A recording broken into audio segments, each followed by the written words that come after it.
Okay, hi, I'm Darian Hector, Vice President of the debate team. Hi, I'm Hannah Tabrizi, President of the debate team. Hi, I'm Yashavia Carter, member of the debate team. I'm Saul Crumpton, a member of the debate team. All right, so let's get this meeting on. So the very first thing we're going to talk about is going to be fundraising and how right now we have zero money in our bank. How do we suppose that we increase funding through fundraisers? What's some fundraising ideas? Well, I got a question before that, I guess. How did the funding meeting go? Okay. Do we know anything about that? So it took a longer time than usual, which is probably a good thing. Dr. Eves asked for $45,000, which is a lot. This year we got $17,000, so it's a huge increase. And we basically capitalized on the fact that we won national tournaments with good publicity for the school, which the school needs right now. We are just doing a lot of things positive on campus, working with groups or whatever. I think they're probably gonna give us 10,000 more than last time, so that'll be good. If I could also speak though, more specifically, we found out there's a way through SGA to ask for up to $4,000 on the side. So if need be, we can go to SGA and get money from them. But it's a super long process, but lots of paperwork. But we can still do that. But aside from what SGA might give us, which is probably going to be the same amount of money as last time, are there any ideas for the future for fundraising? Because just recently this year, we made efforts. Not all the efforts were successful. There was the Zaxby's fundraiser, which never gave us our check. There was there was the Chick-fil-A fundraiser that gave us $20, and then there was the Buffalo Wild Wings fundraiser that gave us $9. So is there any kind of suggestion? Okay, so see the thing is all those fundraisers are off campus. Yeah. But there are organizations that sell Krispy Kreme here, or Cinnabons, that type of thing. We could do that, and it will probably be better because a lot of people don't have cars to drive off campus. They want to make that trip. If we do it here and bring it to them, then we're gonna make them money. Yeah. And with something like that as well, I actually am really good friends with the manager and the owner of Daylight Donuts. So if you guys wanted to do Daylight Donuts instead of Krispy Kreme, we can probably look that up. Now, how profitable do you guys think that these fundraising ideas sell stuff on campus are? How much do y'all know how much these people make whenever they sell Pretty sure we'd have to do a few of them before we get a substantial amount. We're not gonna expect to get just $1,000 off one of them. Because I was kind of thinking maybe we should just sell lemonade because it's so hot on campus. Oh, well, we can do that in pastries also. Pastries. And I was reading something in the Brewsters where we could sell ice cream. So but it's not ice cream. It's snow cones, but they're cheap and Brewsters only gets a portion of the profits. So what do y'all think about that? I think it's a good idea.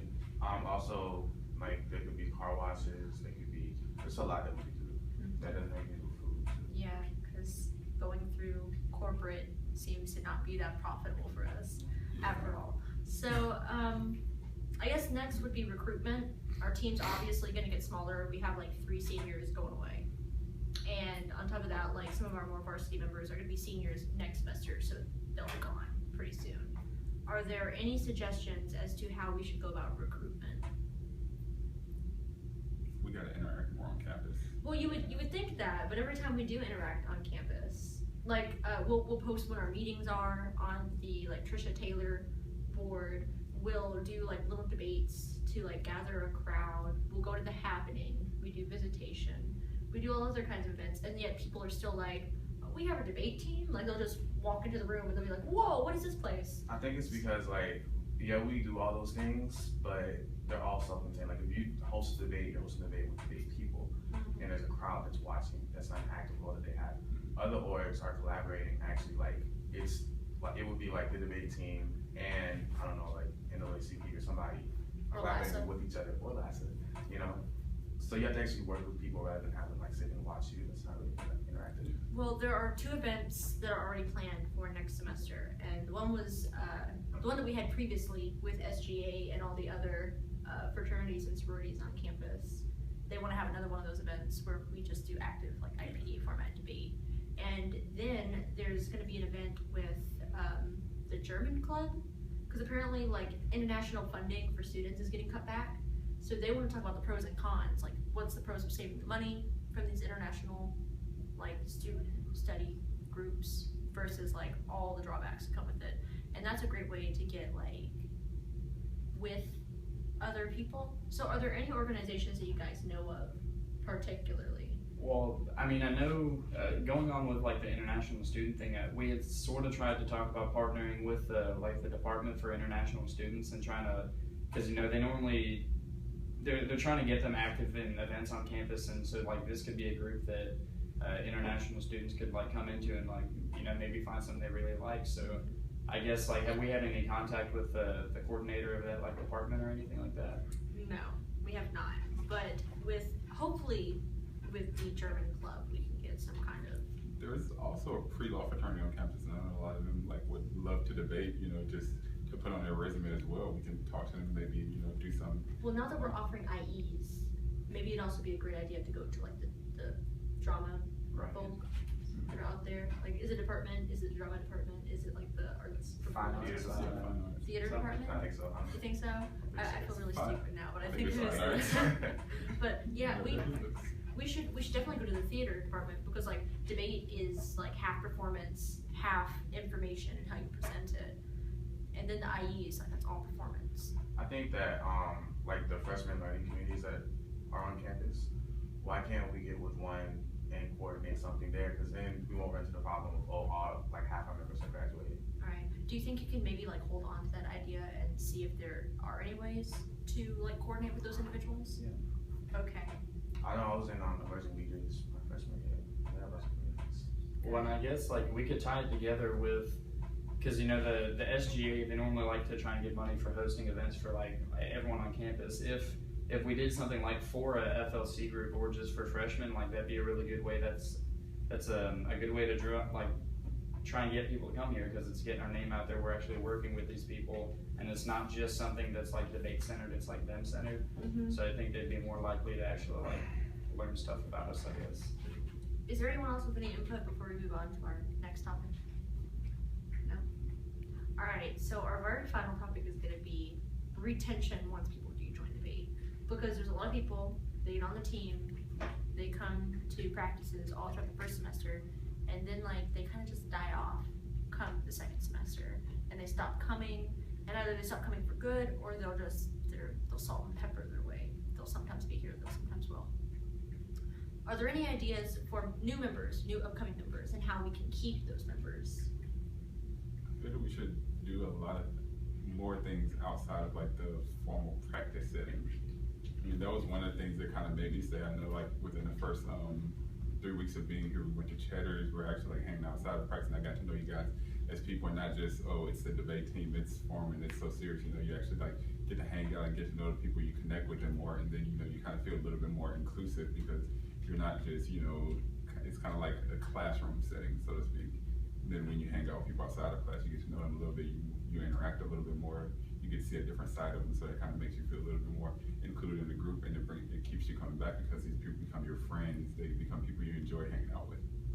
Okay, now Saul, you're one of the people that joined just Right. recently. So is there anything that you experienced that made you want to stay, and were there any things that made you kind of want to leave as a result? Besides my utter awesomeness. Like honestly, like kind of what you said like really resonates with me because like when the first couple of times I came here, I was kind of like still iffy about it. But honestly, like I think it was probably after one of the practices, like I stayed and talked to some of you guys, and you seemed, you know, really cool. So I just wanted to like kind of stick around and So more breaking hang of out more. breaking of in groups and more like socializing with individuals that just come. And like once you're like into the group, I guess, or like once you feel like you're into the group, you're going to be able to focus more on the debate side of it because you're going to want to like do what everyone else is doing, sort of like. So yeah, I guess like really the social aspect of it is a really big thing that we should probably like be trying to address first. Maybe. All right. You should have like a wild adventures trip. A Wild Adventures trip? Yeah. Just Okay. like for the debate team or like for new members. You know, so like we can actually just go hang out, get to know them. And See, like we tried to do that for what you call it? It's like the Fright Night for Wild Adventures, whatever like the university During the calls it. Halloween. Yeah, Yeah. like during the Halloween like Wild Adventure Fright Night, and like everyone kind of wanted to do their own thing during that. So there were people that stayed together as a group. Like, I think No, I was saying like do one specifically for the debate One team as opposed to, yeah, because like out there, you know, everybody's friends are there and they're, you know, actually going to be hanging out with their friends they know much better, they know much longer. But if we say, okay, the debate team is having a trip on this specific day and, you know, we're going to meet at the school, we're all going to ride there together, actually hang out, I feel like it'll be a little bit different. We're actually, you know, going to be more group associated as opposed to, you know, be tempted to go, oh, hey, I know this person over here, let me go say hey to them and speak to them. Yeah, I can see that. Okay, so my next topic is going to be public relations and how we can actually improve public relations. So we kind of like touched up on this whenever we were talking about getting out there and branching out. But more specifically, whenever we think of public relations, it's like how we can socialize with other groups, or more specifically like social media, and how we can like branch out through social media to those organizations. Because we currently have a Twitter account, we have an Instagram that like has 3 pictures on it as soon as we got it working. But like, how specifically do you think we can keep those things live and connected with other groups? I guess you really have to like appoint one person to head up each like different social media like avenue. Like, so you'd have one person that's like dedicated to keeping up the Twitter or something like that and posting pictures that like going back and forth with, you know, maybe some of the things that the other groups post or something like that. But I guess you'd have to find people that actually want to take on that role. Otherwise, they're not going to do it, and they're not going to do it well. Now, are there any emerging social media outlets that we can kind of integrate into? Because we have Twitter, we have Instagram, we have a closed Facebook, but we should make it open. We should do it for the Vine. We should do it for the Vine. We should make Vines. Yeah, just like What are like during, debate Vines? Like, here's my critique, you can do this, and da-da-da. no, I mean, just like us during practice, you know, hanging out, all of them don't have to be like serious debate matters or us debating, you know, you can just show us, you know, as a inclusive group, you know, just people having fun sometimes, That's you know. quirky. Yeah, we can show the silly side of debate also, because I think a lot of people look at debate and because they actually see the mock debates we're doing, they like, oh, these people are really serious, they're fast speaking, they're, you know, they're not really, they don't seem like I would have a lot in common with them. But then when, you know, we show our silly side, our a little bit more humane side, then, you know, it's a lot different. Okay. I like that, like making it more approachable to like the general population here. But another thing that we can do is definitely YouTube, because like when you search VSU, like VSU has its own YouTube page. If the debate team were on that, anytime somebody search VSU, our videos will pop up too, right? So that means they see debates and they can also see like the more like fun parts of what we do as well. And that showcases who we are as people and who we are as debaters. So. The only real problem with that is we got issues with people trying to take our material, right? So we want VSU material to be like really fresh and like really nouveau in terms of going out and showcasing what VSU debate is. So we don't necessarily want to showcase our argumentation on YouTube. But if it'd be like, I mean, can it be like, you know how we had like a mock symposium debate and we staged or whatever? Can you not stage Like a those mock debate to like debates? showcase? yeah, we could do that. Yeah. I think it'd be nice. All right, so going on to the next topic, it's gonna be community service, because that was an area that we sucked at this entire year, and it's really sad. We only got like 2 community service events in like our history this year. That's stupid, like low, whatever. So what are we gonna do come next year? I actually have another one like during the next month. If like, we're just really looking for people to come help. It's for the Kennel Club in Valdosta, but they're putting on an agility show at, I think at Reed Bingham. And last year, myself helped out and like 3 of my friends, and they just really need someone to like help change the course like in between rounds or something like that. But I mean, so it's an opportunity if you support dog showing and stuff like that and animal performance. Well, there's a few people on the team that think that might be it might be dog slavery. So I mean, I guess at that point, it's like we could just ask if whoever wanted to, they could, and if not, then we don't have to. I mean, it's just. I agree. I mean, as long as there's gonna be people who go and support a community service event, that's fine. There's also the Bar Humane Society, we can do a lot of stuff with them. I know I did a few community service hours for them where we just, you know, took care of pets, helped them wash the pets, feed them, clean them, so I mean that way it's not slavery. It's so sad going to Humane Society though. Like Yeah. those dogs are on like a 2-week. Maybe what we could do Isn't is there- So like, we're doing good though. You know, yeah. There are imagine how sad they would be with boys our and company. girls clubs nearby, right? Yeah, So why can't we reach out to like not only the animals of the community but also the kids? that'd be nice. I was about to say like that's a really good idea. I think opening up our avenues not only to little puppies but little children. Right, and I know they do one thing where they actually take the puppies and some animals to like some of the elementary schools here and let the children play with them and stuff like that. So we could also help them out with those kind of events. So you kind of get Mix it both. both, yeah. We gotta keep all that in mind. But thank you guys so much for this meeting. It's been really productive. Good job, everyone, for a Thank good you year. so much, Madam President, for having us. You're welcome. That shirt is purple.